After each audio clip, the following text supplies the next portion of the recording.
दोस्तों माजी में बहुत से ऐसे अहम वाकयात रोनुमा हुए हैं कि जब एक मसले को सोल्व करने के लिए बनाया गया सोल्यूशन उस मसले को मजीद बिगाड़ दे। इसी तरह जब अंग्रेजों ने दिल्ली पर कब्जा किया था तो उस वक्त दिल्ली में सांपों की तादाद बहुत ज्यादा थी और आए रोज कोई ना कोई अंग्रेज सिपाही के सांपों के डसने की वजह से मारा जाता था। अब अंग्रेज सरकार ने इस मसले को सोल्व करने के लिए एक इनामी स्कीम शुरू कर दी। अंग्रेज सरकार ने ऐलान किया कि जो शख्स सांपों को पकड़ कर लाएगा वो अंग्रेज सरकार से इनाम पाएगा। अब लोगों ने ऐसा ही किया, वो सांपों को पकड़ कर ले आते और फिर अंग्रेज सरकार से इनाम पाते और यूं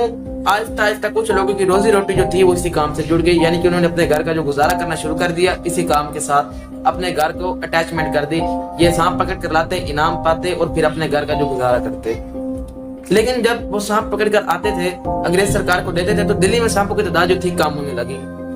और यूं इन लोगों की जो रोजी रोटी थी वो भी खतरे में पड़ने लगी, क्योंकि दिल्ली में सांपों की तादाद अब कम होने लगी थी,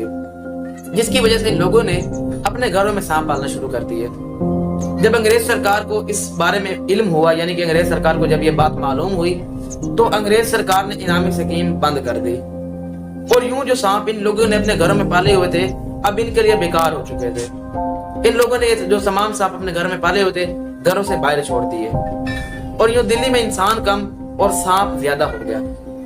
और बाद में फिर एक रिसर्च से मालूम हुआ कि दिल्ली में अब सांपों की तादाद इस ऐलान की तादाद से पहले की तादाद से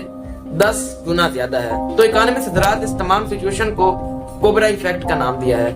बेसिकली कोबरा इफेक्ट एक ऐसी सिचुएशन का नाम है जब एक मसले को सोल्व करने के लिए बनाया गया सोल्यूशन उस मसले को मजीद बिगाड़ दे। आई होप आज की वीडियो आपको पसंद आई होगी और इस वीडियो से आपको कुछ ना कुछ इन्फॉर्मेशन मिली होगी। अगर इस वीडियो से आपको कुछ ना कुछ नॉलेज मिला, इन्फॉर्मेशन मिली है तो इस वीडियो को लाइक कर दें, शेयर कर दें और चैनल पर नहीं तो सब्सक्राइब